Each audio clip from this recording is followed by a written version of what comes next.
Welcome back to the Daily Drum on WHUR 96.3 HD2 and Sirius XM channel 141. I'm Harold Fisher. As we reported earlier, Prince George's County Police are looking for suspects in a shooting at a school bus stop in Accokeek this morning. Two teens were robbed, but not physically hurt. But it is difficult to say what the long-term impact will be for both of them. Well, tonight, for our Take Back Our Community Thursday conversation, we will hear the stories of victims who have survived violent crime and what some of them are doing to help others like them. My guests are Oswald Thomas, a survivor of gun violence. He is also vice president of the Alliance for Safety and Justice and the national director of Crime Survivors for Safety and Justice. Also with us, Priscilla Bordeo. She's a childhood sexual assault survivor. Thank you all so much for participating in this really important conversation. I appreciate it. No, thank you for having us. Sure thing. Let me share a few things before we get into the conversation. And this information is information that both of you are acutely aware of, that many crime victims do not get help in the wake of their victimization after the crimes. Many survivors need access to trauma recovery to help them heal. Many crime survivors need stable housing after they have survived a violent crime.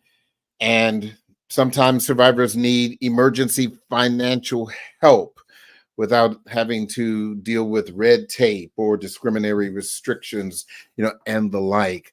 Before we even talk about some of the issues, I'd like to hear from both of you about your experiences. Oswald, I'll start with you. Obviously, those who may be familiar with you, you were on your way to the NBA when you became a victim of gun violence. Briefly tell me what happened and how did that impact your life after that incident? And I'm before I go there, I actually want to start. I go back to 1993. 1993. My best friend, his name was Ruben Elder. Him and I was the youngest in our family. I'm the youngest of 5 boys. He was the youngest of 4 boys. And growing up in a community, we were always surrounded by poverty, surrounded by violence. Both of our older brothers, have got into trouble and been in and out of the justice system. So for Ruben and I, we made a pact early on that we wanted to make it out of our neighborhood.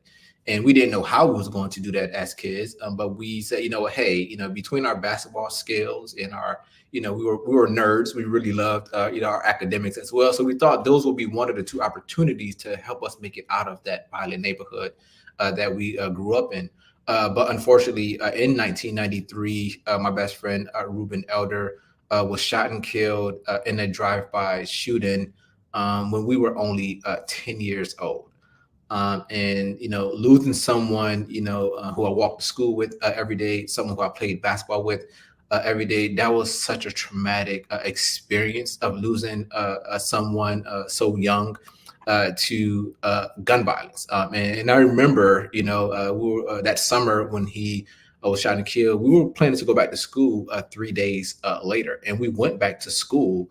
And there wasn't no grief counselors on site. The school didn't talk about that incident as kids. Our parents didn't know how to talk about that incident of losing someone so young to violence. And there wasn't no counselors in our community as well to deal with this traumatic experience of having a 10-year-old being shot and killed in a drive by a shooting. So Ruben was the first friend that I lost to gun violence, but all throughout my life, I've lost a total of 40 friends to gun violence, including my second best friend who was shot and killed last year. So, I grew up surrounded by a lot of poverty and a lot of loss.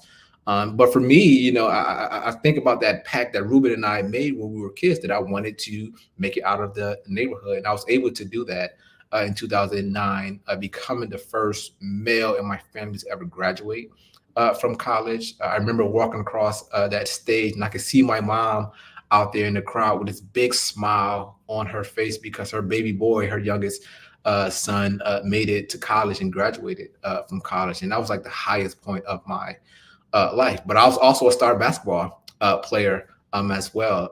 Growing up, my nickname was the Black Steve Nash, and I was very good on the basketball court as well. So that year of 2009, just graduated from college, signed with an agent to continue my professional basketball career. But unfortunately, that same summer, August 24th of 2009, while leaving the corner store in my neighborhood of Hartford, Connecticut, I was shot twice in my back, and that those bullets ended my professional basketball career, and nearly ended my life as well. And just like so many victims, especially victims of gun violence that survive shootings, I was released from the hospital back into the same neighborhood where I was shot, and never received any help. My doctors told me about the physical challenges that I would have, but they never mentioned the psychological effects, the PTSD, the anxiety, the flashbacks, the nightmares, the paranoia, the deep stages of depression that I was going through after becoming a victim and having to live in the same community where you was shot. That was a very traumatic experience for me. So I never received any help or services after that incident. Law enforcement came to visit me several times about the case. They never asked me how I was doing. They never told me about any victim services or the state's victim compensation program. In fact, they never told me that about a victim advocate that works in their department that's supposed to work with victims like myself. And so the justice system did not help me at all. Traditional victim services did not help me as well. But the thing that kind of like really changed my life and thinking about this issue as it relates to safety and violence differently was during my last doctor's appointment. I learned from my doctor as he was performing surgery on me to remove those bullets out of my back that the teenager who he had treated 4 years prior for a gunshot wound as well. Fast forward 4 years later, that same teenager whose life he saved was one of the teenagers that shot me that night as well. And just like me, that teenager was released from that same hospital back into that same community with no support. And that's when I decided to dedicate my life to working with crime victims all across the country. You shared a lot, and I do want to take an opportunity to drill down and pick apart some of the nuances of what you shared. But I did want to hear from Priscilla. Obviously, Priscilla, this is also an extremely sensitive issue. You've discussed this before. However, please feel free to discuss what you are most comfortable with. But I would also ask that, for those that your story may help, to be candid. Yeah, definitely. Thank you so much for having me. Like Oswald, I grew up in a family, very dysfunctional family, grew up in poverty as well. I'm the first to graduate high school and also graduate college as well. So we have that in common. And it also just goes to show we're both survivors of two different crimes, but we both have experienced trauma. There are many similarities in maybe how we've responded, and then also very different. He had physical challenges that I didn't necessarily face. Just growing up, my dad has 14 brothers and sisters. So when I was 5 years old, all of our houses were raided by the FBI.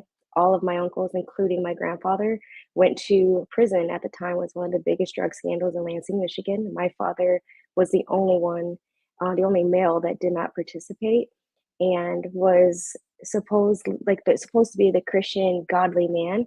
And majority of my life, my father was that.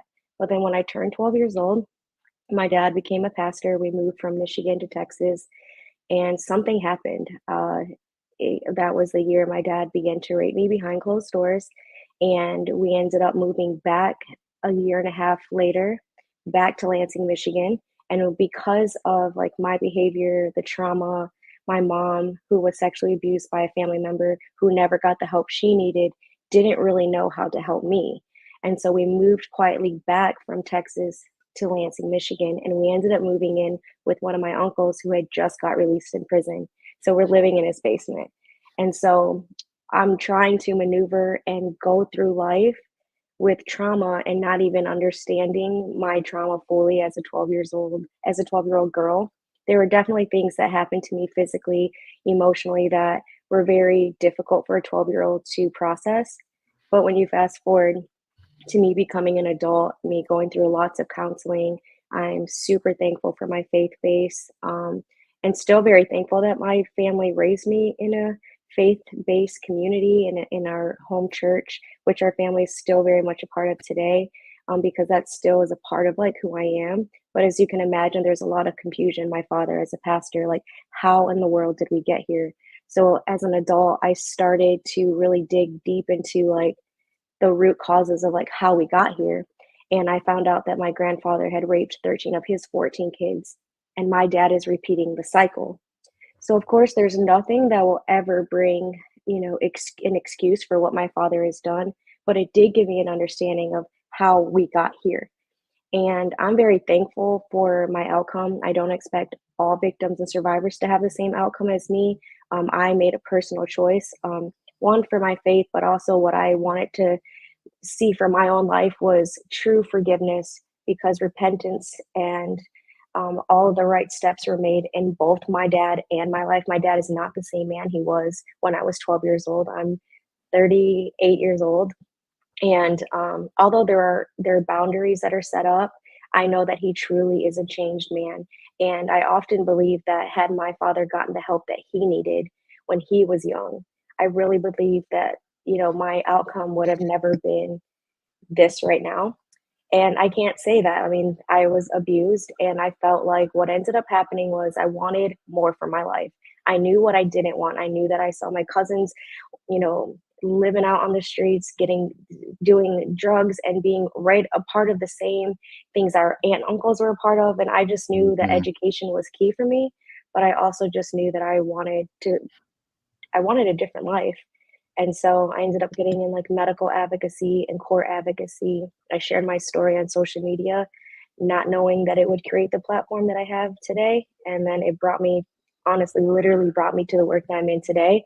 And I feel like both Oswald and I share the heart of like really helping victims become victors, but really more than anything, helping people be a part of like healing through action. Like, our lives have been, we've been through a lot, but that worst moment doesn't have to be our forever. We know that there's still hope, there's still opportunity, and there's a lot of healing available. And our heart is to really focus on safety and justice, because we know they go hand in hand. Before I go to a break, both of you are here for the Crime Survivors March and Healing Festival. It's coming up next Tuesday, September 24th. Briefly, Aswad, in this last minute before the break, explain to me what's going to happen and specifically why you and so many others will be here.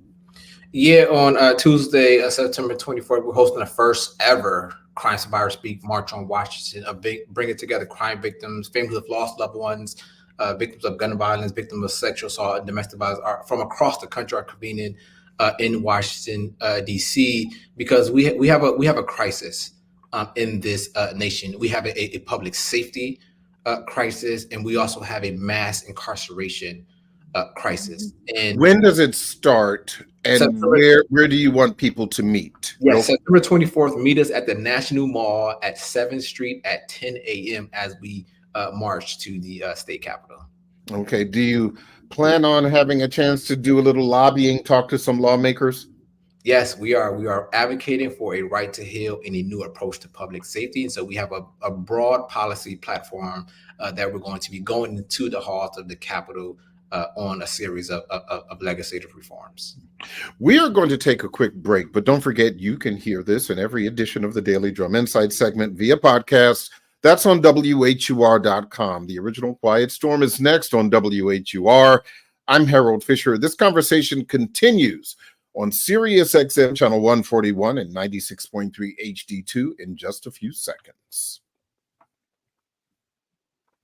Welcome back to the Daily Drum on Sirius XM Channel 141. I'm Harold Fisher. We continue our Take Back Our Community Thursday conversation about surviving violent crime. My guests are Oswald Thomas, survivor of gun violence.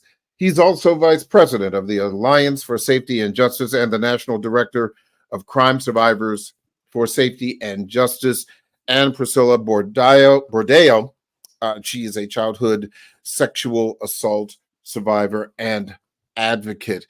I want to go back and talk a little bit more about some of the issues that both of you discussed.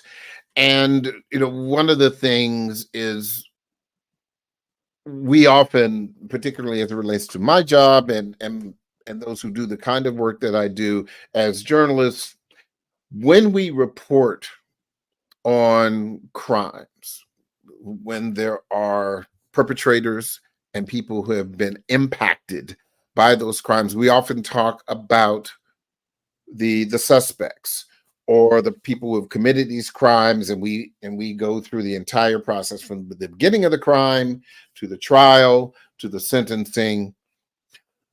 While on occasions we do talk to the survivors, it is only on occasion. We often do not have an opportunity to follow the impact that these crimes have had on them.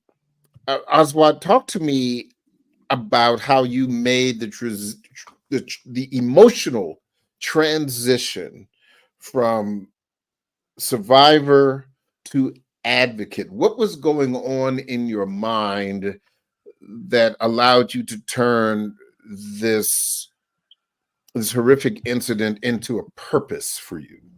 Yeah, I think for me, it was learning about that teenager that shot me, who was a victim, and got shot, in that same community, was released back into that same community from the hospital and never received any help. I come from a family of victims of gun violence. My father was shot before.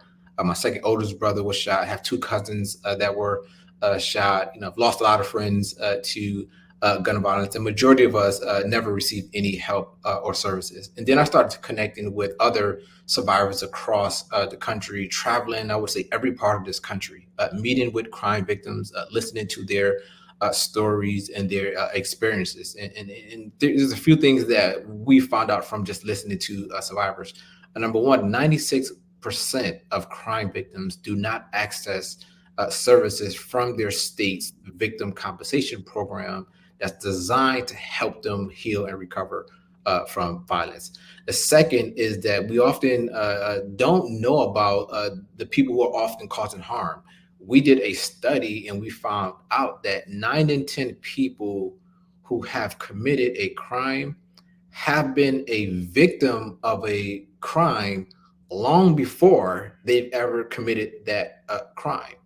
And what that speaks to is this cycle of the victimization to incarceration pipeline as well. The third thing that I'll lift up is that across the country, there's not an infrastructure of victim services and healing and support for crime victims, especially crime victims that look just like myself and Priscilla. And so it was, for me, it was important to not only connect with survivors and listen and provide peer-to-peer support, but also to organize them across the country in their local communities, training them to be advocates, training them to be public safety experts, and train them to understand the legislative process, to take their own experiences and run legislative bills in their states to bring together more trauma recovery centers where people actually go in their community to get help and support, being able to change those victim compensation laws across the country. And it was the importance of connecting with other survivors, but really uplifting up how we have failed crime victims by investing in a broken criminal justice system that doesn't make us safe as well. You said that it started with you learning about the person who shot you. How did you learn about, and I don't mean, you said the doctor told you, but what did you learn about this person? Did you find out why he shot you. Did you ever talk to this person? Tell me about that. Yeah, and how I learned about that was during my last surgery, right? So my Right. doctor, Right. as he was performing surgery, he was just telling me a story, right? He Mm-hmm. said, "As well, you remind me of someone who I had treated 4 years prior."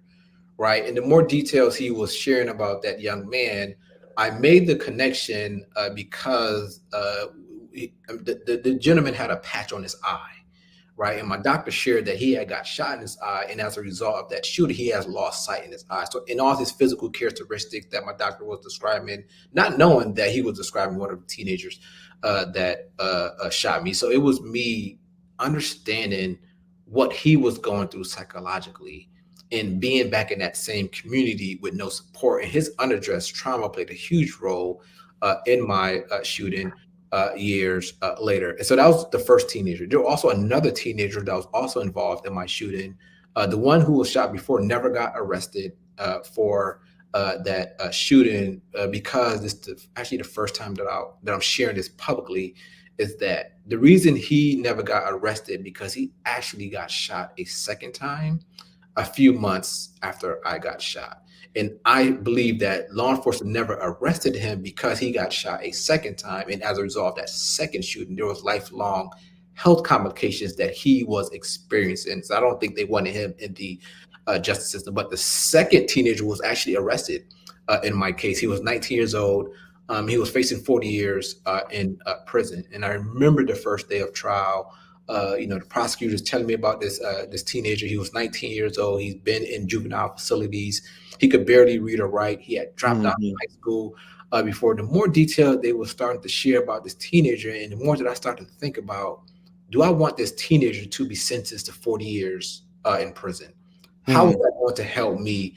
And it wasn't at all. And I remember asking the prosecutor, "Can I talk to that young man before I go upstairs and testify?" And I remember them telling me no 3 times, that we do not allow our victims to talk to our perpetrators. And for me, I just wanted to let that young man know that, I forgive him.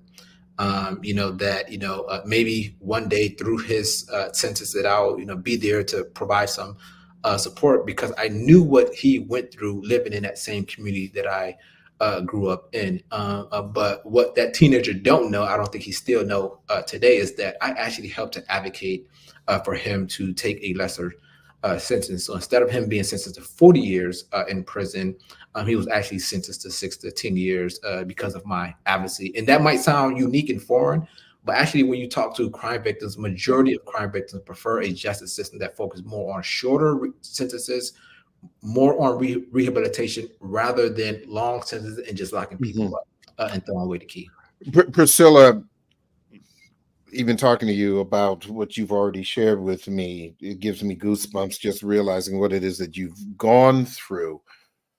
And you were obviously a much younger survivor of sexual assault. And this was your family. But as we know in 2024, depending on of course what state you live in, there is recourse. You know, I know you mentioned your faith, and your story, as difficult as it is, may not be as unusual as some people think. Mhm. So why did you not necessarily seek recourse? I know this is a difficult thing, and for women or men for that matter who have been through the same kind of horrific experience that you've been through, if they ask you what should they do, what do you tell them? Yeah, I think everyone's, story and outcome is very different. One thing I don't do is I don't tell them what they should do. Hmm. When I shared my story on social media, I too was floored by how many people had been impacted by sexual assault by a family member. Majority of the people that reached out to me, it was before the Me Too movement ever came out. It was Me Too. That happened to me as well. And a lot of times in the Hispanic culture, what happens at home is stays at home, right? You just kind of sweep that stuff under the rug and you keep going and you keep living. Like I shared with my mom being sexually abused by a family member as a child too. when she didn't get the help that she needed, she in return did not know how to help me. Mm, And it wasn't until probably about 5 years ago, I've been in advocacy for over 10, did she finally share like the full details. I think everyone's timeline is different for a victim and survivor. I will say the one thing I do tell all victims and survivors is that forgiveness is mandatory for yourself to set yourself free, and to change your victim mindset. There are seasons for going through the healing and through the process, but I also believe that there's also a time to really hone in on your healing so that you can reach your full potential. I believe that reconciliation is optional. Not everyone has to have the same outcome as me. So forgiveness is mandatory for you, not for the other person. A lot of people think that forgiveness is for the other person, but it's for your own healing, your own soul, so that bitterness and anger doesn't creep in. And I say that from personal experience. There was definitely a season where I felt like I was living this very rebellious life and full of anger, full of hurt, because I hadn't dealt with my trauma. And it mm, wasn't until, I was an adult that I actually started dealing with that. I went to counseling. I went to every class that I could go to through the church, like just to truly restore myself. And I can say that both Oswald and I have done a lot of really good work to heal, but that doesn't mean that we're not exempt, from triggers. It just means that we have things in place now. We have people in our lives that can say, hey, like, and remind us, like, hey, that was your past. You're here. You're in the present, and you have an answer to how to respond to certain things. Whether for me it might be a certain smell, that they're usually my triggers, and so usually I have to take deep breaths, or I'll call someone and say I'm really struggling. It doesn't mean that everything goes away forever. It just means you have a really good plan in place, and that you know that there's more to life. um, but I agree with what Oswald said. I think that you know rehabilitation is so key to healing and safety. More than anything, what victims want, and when I meet with them all across the state of Michigan, now getting to be able to meet with them across the country, is they want more than anything what happened to them not to happen again. And when you ask victims and survivors, you're talking 8 out of 10 want rehabilitation. And why is that? I think the justice system isn't always fair, and they don't think about what victims and survivors want as far as diversity. I think a lot of times when you hear about victims and survivors, a lot of people automatically think they only want justice and they only want prison. And there's so much more that victims and survivors want. They're fully capable of speaking for themselves, which is the most beautiful aspect of our organization, is that we help them elevate their voice, their story. Our bills are coming from victims and survivors. Everything that we're doing we include victims and survivors. And I love that we get to see, like, from the beginning of a bill forming to them testifying to the governor signing that bill, and then for it to get implemented. There truly is nothing more rewarding than the work that we get to do every day. I want to drill down on the healing part for those who are listening. Advocacy obviously is very important, but there has to be an emotional and mental health piece for those who are survivors. When, Priscilla, did you begin therapy, Mhm. and was what was the thing that brought you to that point? How long after the last time that you were assaulted did you begin to address this with therapy? Yeah, so one of the pieces I think I should share is that the first person I told that I was being sexually abused was my identical twin sister. She looks just like me. And if you can imagine, at 12 years old, that is really hard to believe about your father.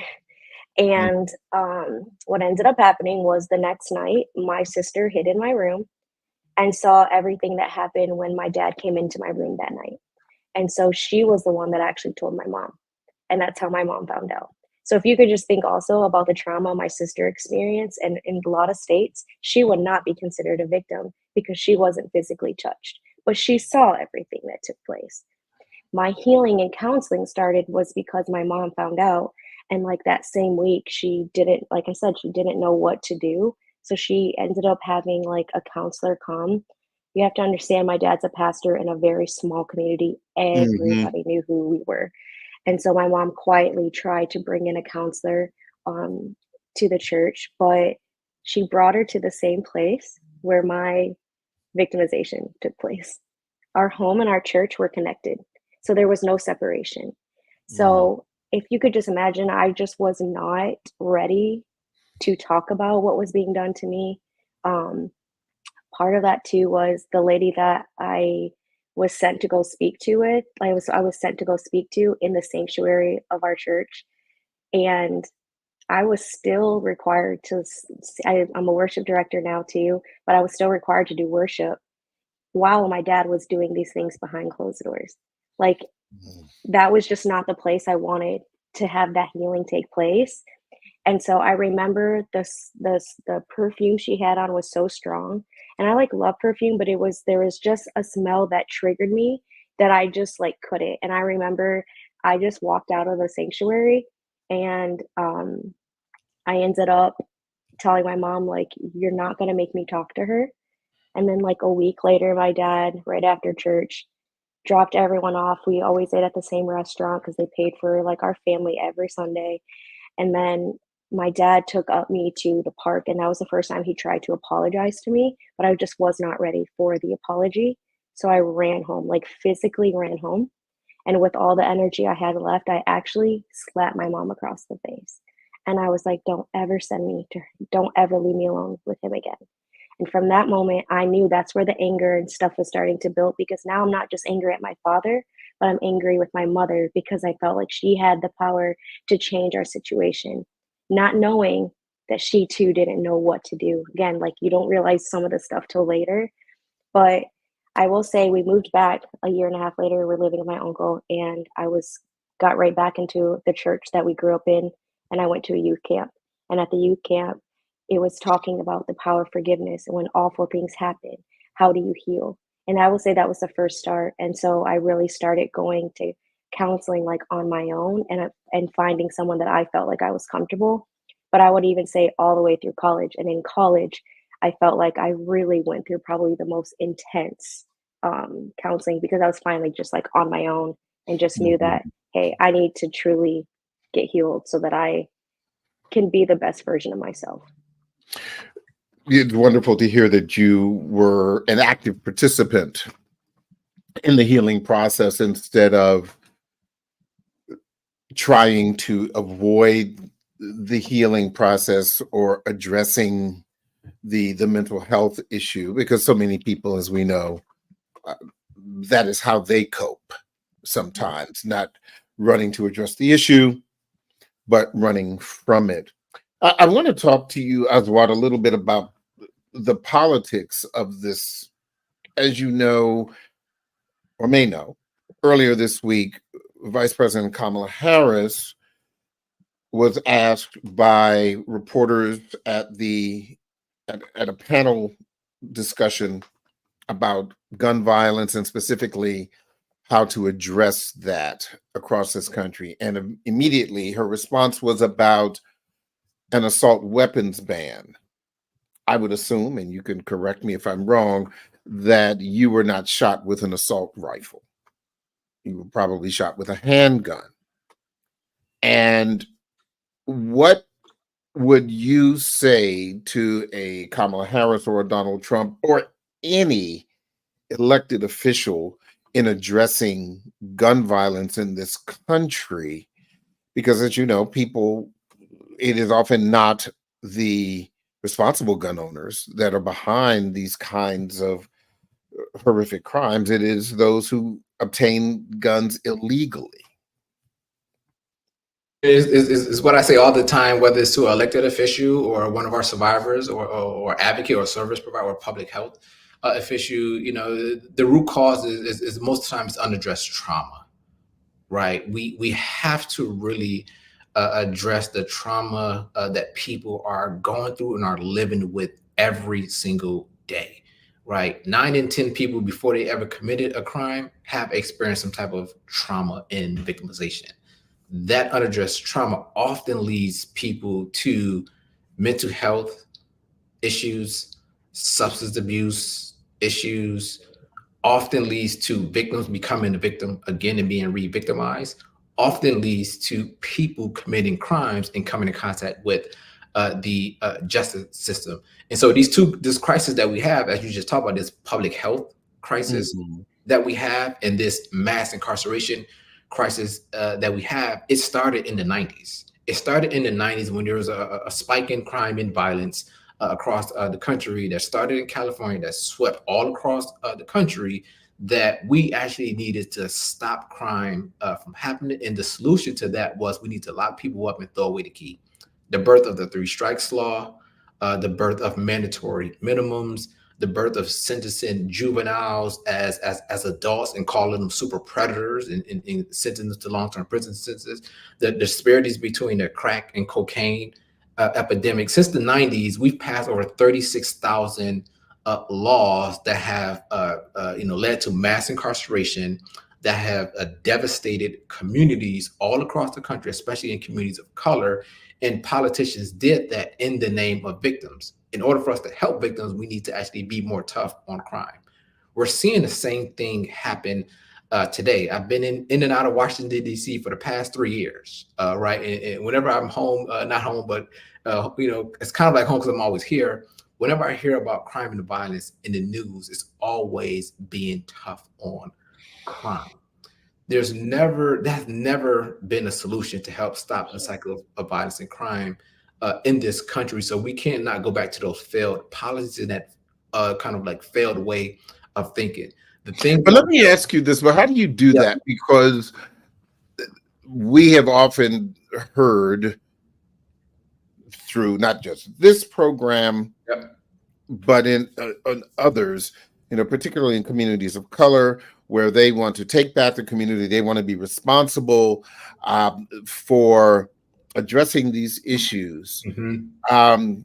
And to quote Mike Tyson, everybody's got a plan until you get hit in the mouth. And what often happens is, for victims of crime, do not have the kind of sense of grace that you and Priscilla have.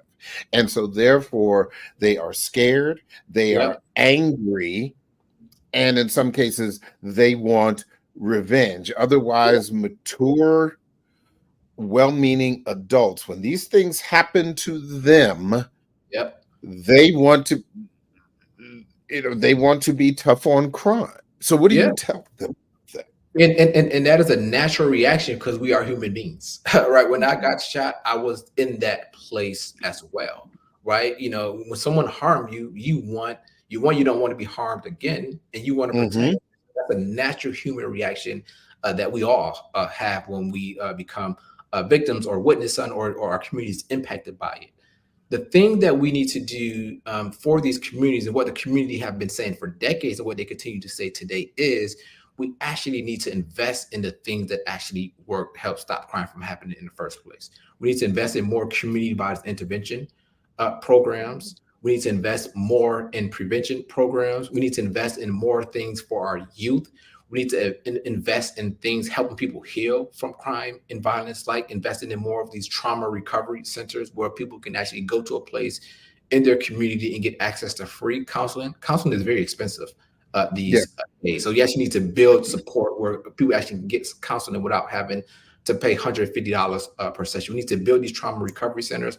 We need to make sure that people that are currently in the justice system, that they're coming home one day. They're coming home one day and they're coming back to our community, whether that's next week, 6 months from now, or 10 years from now. Most people in the justice system, they're coming home one day and they're coming back to our communities.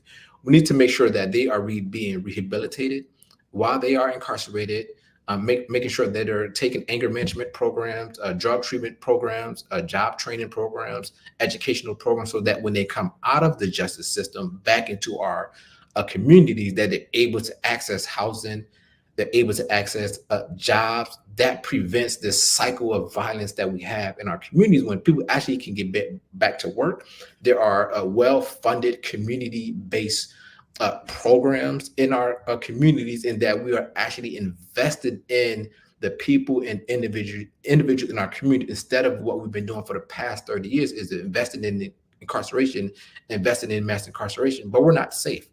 What happens when we invest in communities? That's where we actually get to true safety. The other issue, Priscilla, as it relates to safety, as I'm sure you're well aware, whether it is sexual violence or gun violence, unfortunately, the modern young person has become desensitized to these kinds of things. Yeah. When they see something happening, whether it's a school fight or, God forbid, a shooting or anything, instead of running to call 911 or, when advisable, running to help, they pick up their phones and they start videotaping. What would you recommend as a way to make sure that our children are sensitive to what is happening in our communities right now as far as violence of any kind?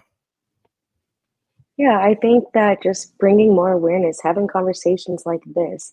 I think that, advocates should be going into the school systems and sharing these kind of conversations, just like we used to do when we would have conversations like, against drugs, and we would talk about the same thing about prevention.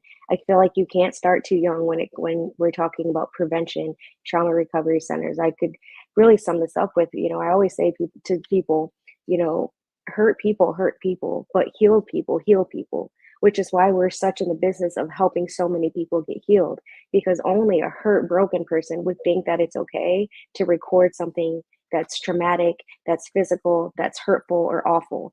And so I think that when we can just bring people back to the heart of just human kindness and talking about prevention, talking about, what advocacy is, how we all can be an advocate for something. I think those are all very powerful conversations that we can have. And again, just really talking about what safety and healing looks like. I always tell people, when I speak at even business places, when they come and ask me to speak, or I'll ask myself and I'll invite myself, can I speak there? They'll say, well, why would you as an advocate want to speak to us regarding like crime? And I tell people, because the people you're hiring, majority of them, I guarantee you probably have at least 5 victims and survivors who work for you. Or you might have 5 or 10 people who've actually done time. You need to know how to serve your people. You need to know who you're hiring. You need to know when to have grace when maybe that person just experienced a crime the night before and didn't say anything, or they were at the hospital for a week recovering and now they're back in the job. Like, we are all humans and we're all facing something. And I think trauma is so a part of all of our lives that we have to talk about it. And from elementary school all the way up, I think prevention is really, really key. I think our trauma recovery centers are super important because it's a one-stop shop for all victims and survivors. One of the biggest challenges, especially in the state of Michigan, was that, when a victim or survivor needed something, you'd have to go to the hospital to get this. You have to go to downtown to apply for victim compensation, which is a totally different place if you have to file for a police report. You have victims who have been affected by crime. If you could just think about a gun violence survivor like Oswald, or me as a sexual assault survivor having to go to 3, 4, 5 different places to get resources for our healing, it's a lot of barriers and it's too much for the trauma we're already experiencing. When you have a trauma recovery center that's hospital based, everything that you need in order to heal is in one place. I think I'm going to have to let that be the final word. But I want to thank both of you for sharing your journeys and your advocacy with our listeners. I certainly salute your healing, your continued healing for both of you. And I really appreciate your time. Thank you for having us. That is the Daily Drum for this Thursday, September 19th. I'm Harold Fisher.